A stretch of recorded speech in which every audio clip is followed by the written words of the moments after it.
our ethical obligation as physicians says that, as doctors, we are required to not just obey the law, but to change the law, to work to reform laws that are not in the best interest of our patients. And I would argue that, criminalizing use of medical marijuana is a bad law and needs to be changed. I'm a physician from Arizona, and I practice internal medicine and psychiatry.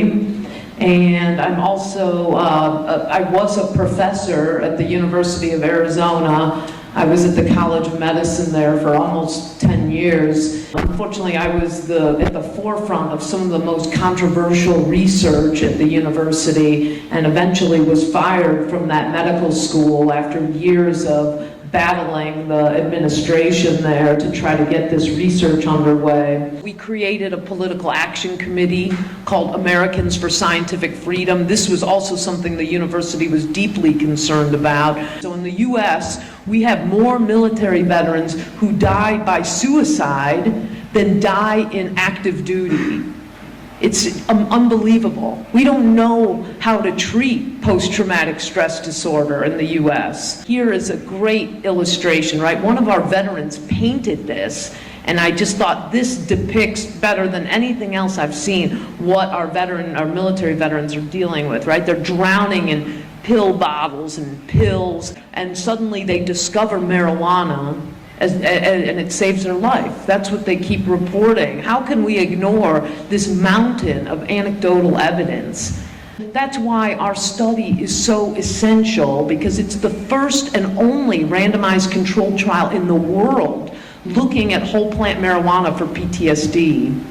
That this really has a biological basis. This isn't just, stoners that are drug seeking. There's real science, We're looking at 76 military veterans that have treatment-resistant post-traumatic stress disorder. So these are veterans who've already failed medication or therapy, and they're now looking to try cannabis as a treatment. If the government there is questioning that there's not enough studies, there's a reason why the government has systematically blocked this work for many decades. But luckily we ended up with our own institute, so now we're happily independent. So this is what scientists call this the golden ticket. It allows me the privilege of purchasing cannabis from the federal government. But this is how they standardize the cannabis. They take different strains and they blend them into this powder. And this is what we're forced to work with. So this is the only federally legal supply of marijuana for any of these controlled trials. Especially wanted to point out the idea of cannabis for opioid addiction, right? So that's something that we're currently designing a clinical trial to study cannabis as a substitution for pain pills, for heroin. It also mentions alcoholism, that it could be a substitution therapy for alcoholics. We lose a person to prescription drug overdose every 19 minutes. Somebody dies from this.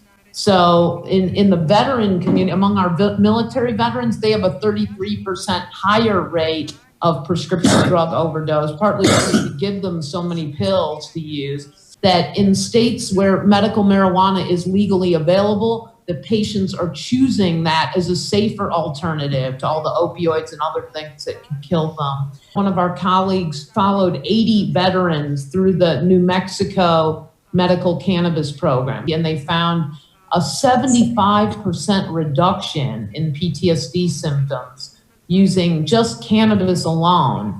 When I came back from war, I was in a really bad place in my head. I almost took my life a couple of years after the war there. A lot of these medications, psych meds, having the symptoms listed as suicide being one of the most detrimental symptoms. So pretty awful when you're trying to come out of a depressive state and the medications you're taking list suicide as a potential harmful side effect. I started to use marijuana, and I was very successful in being able to stop drinking alcohol to this day. And I attribute that to cannabis. I was also able to get a full night's sleep, and lo and behold, I was then over the next few years, able to come off of all of those 13 different medications. And today I don't drink and I am not on any prescription pills. So I'm very passionate about this plan. So the study is currently enrolling veterans. We have about 50 more veterans to go before we can finalize the study and publish the data. So we're about probably 2 years away from having published data on this issue, but I really look forward to sharing that with you.